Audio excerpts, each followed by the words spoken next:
Assalamualaikum warahmatullahi wabarakatuh. Yang terhormat, Ibu Yeni Dwi Handayani, SEMSI AKSIE, selaku dosen pengampu mata kuliah Perencanaan Pajak. Di sini saya, Erina Mulia Insani, dan rekan saya, Kenangan Putri, akan memaparkan materi mengenai manajemen pajak melalui metode persediaan.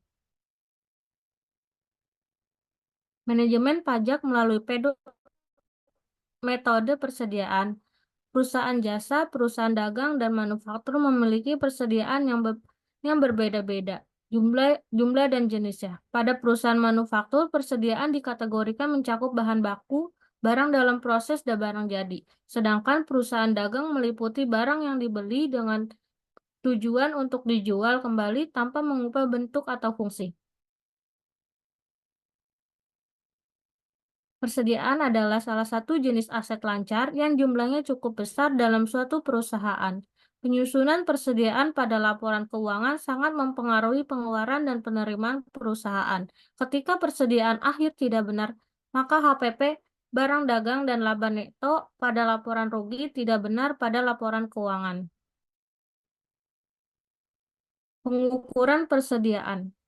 Biaya pembelian meliputi harga beli, biaya impor, pajak lainnya, biaya pengangkutan, biaya penanganan, dan biaya lainnya yang secara langsung dapat didistribusikan pada perolehan barang jadi, bahan setengah jadi, dan jasa.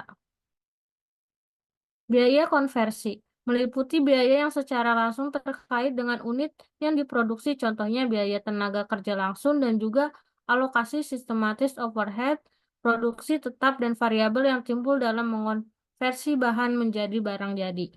Biaya-biaya lain hanya dibebankan sebagai biaya persediaan sepanjang timbul sampai persediaan berada dalam kondisi dan alokasi saat ini. Pengukuran persediaan dalam SAK etap bahwa entitas harus mengukur nilai persediaan pada nilai mana yang lebih rendah antara biaya perolehan dan harga jual dikurangi biaya untuk menyelesaikan dan menjual. Dengan demikian, biaya persediaan mencakup biaya pembelian, biaya konversi, dan biaya lainnya. Pengakuan sebagai beban. Persediaan yang dijual, maka jumlah tercatat persediaan diakui sebagai beban. Setiap penurunan nilai persediaan di bawah biaya perolehan menjadi nilai realisasi neto dan seluruh kerugian persediaan diakui sebagai beban pada periode terjadinya penurunan atau kerugian tersebut. Kemudian, setiap pemulihan kembali penurunan nilai persediaan karena peningkatan kembali nilai realisasi neto diakui sebagai pengurangan terhadap jumlah beban persediaan pada periode terjadinya pemulihan tersebut. Selanjutnya akan disampaikan oleh rekan saya, Kenanga Putri.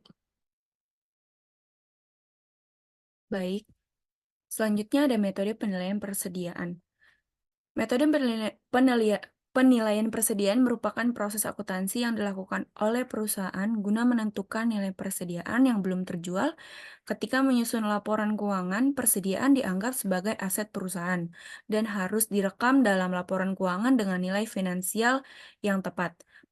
Penetapan ini penting karena akan memengaruhi perhitungan rasio perputaran persediaan yang kemudian digunakan dalam perencanaan keputusan pembelian. Metode penilaian persediaan ada dua sistem akuntansi persediaan yang paling sering digunakan secara luas adalah periodik dan perpetual. Metode persediaan perpetual merupakan catatan akuntansi untuk menunjukkan jumlah persediaan yang ada di tangan pada setiap waktu. Sistem ini menggunakan akun yang terpisah dalam buku besar pembantu untuk masing-masing persediaan barang, dan akun tersebut diperbarui setiap kali kuantitasnya bertambah atau diambil keluar. Dalam sistem persediaan periodik, penjualan dicatat saat penjualan tersebut terjadi, tetapi persediaannya tidak diperbarui. Pemeriksaan persediaan fisik harus dilakukan pada akhir tahun untuk menentukan beban pokok penjualan. Metode persediaan terbagi dua, yaitu FIFO dan average. Pada FIFO, kelebihan pembantu dalam mengurangi kelebihan stok barang, meningkatkan rotasi persediaan sehingga barang yang sudah lama tersimpan dapat segera dijual, mengurangi kerusakan atau kadaluarsa pada barang. Kekurangannya yaitu perhitungan dan pendapatan laba tersebut terbilang kurang akurat. Average atau rata-rata mempunyai kelebihan, yaitu mempermudah mendapatkan nilai barang yang ada di dalam tanpa harus mempersalahkan waktu masuk, menyediakan barang atau produk yang ada di dalam gudang tanpa perlu memikirkan mana yang lebih dahulu masuk. Kekurangannya yaitu mampu menghasilkan laba dengan kondisi kecil atau sedikit. Berikut metode metode penilaian persediaan untuk melaksanakannya, yaitu metode rata-rata lebih praktis menghasilkan laba yang lebih kecil. Maka metode tersebut akan terlihat lebih murah atau rendah dari nilai stok akhir lebih kecil, akan tetapi laba kecil akan terlihat kurang baik saat evaluasi oleh para pemegang saham.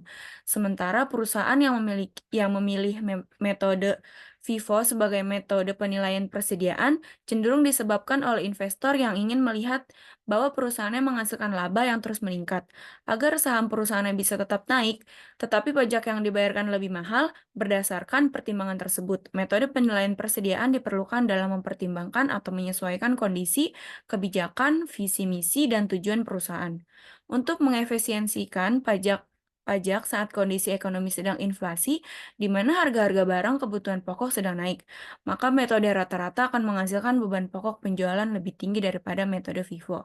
Beban pokok penjualan yang lebih tinggi akan mengakibatkan laba bruto menjadi lebih kecil, sehingga penghasilan penghasilan kena pajak juga akan menjadi lebih kecil.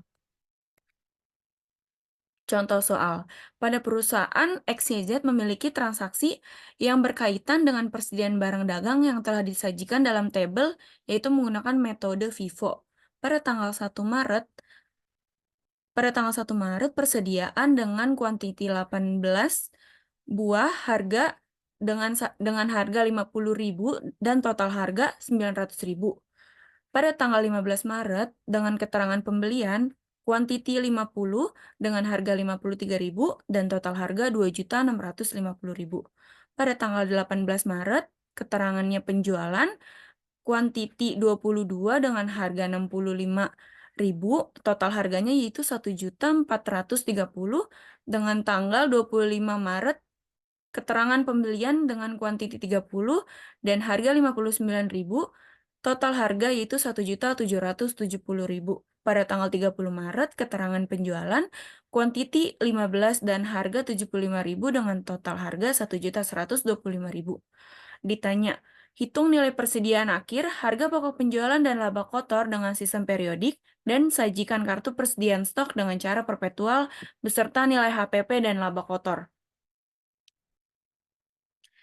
Berikut jawabannya FIFO sistem periodik pada persediaan akhir. Berikut cara menghitung persediaan akhir dengan metode FIFO periodik. Pada tanggal 1 Maret dengan keterangan persediaan awal kuantiti 18 dengan harga 50.000, total harga yaitu 900.000. Pada tanggal 15 Maret keterangan pembelian kuantiti 50 dengan harga 53.000 dengan total harga 2.650. Pada tanggal 25 Maret pembelian kuantiti 30 dengan harga 59.000 dan total harga 1.770. Maka dapat diketahui contoh kartu persediaan metode FIFO periodik persediaan akhir yang siap dijual adalah 98 unit dengan nilai total harga 5.320.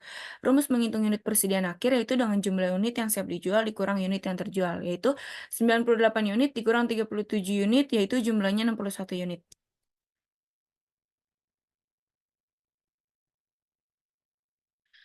Nilai unit akhir kuantiti dengan 30 harga 59.000, total harga 1.170, kuantiti 31 dengan harga 53.000, total harga 1.643.000, dengan total 61 unit dengan total harga 2.813.000. Harga pokok penjualan, rumus menghitung harga pokok penjualan, nilai total harga siap dijual dikurang nilai total harga unit akhir. 5.320.000 dikurang 2.813.000 yaitu 2.507.000. Laba kotor, rumusnya yaitu hasil penjualan dikurang harga pokok penjualan 2.555.000 dikurang 2.507.000 yaitu 48.000. Terima kasih, saya kembalikan kepada rekan saya, Erina. Baik, terima kasih. Sekian presentasi dari kelompok kami, kurang lebihnya mohon maaf. Wassalamualaikum warahmatullahi wabarakatuh.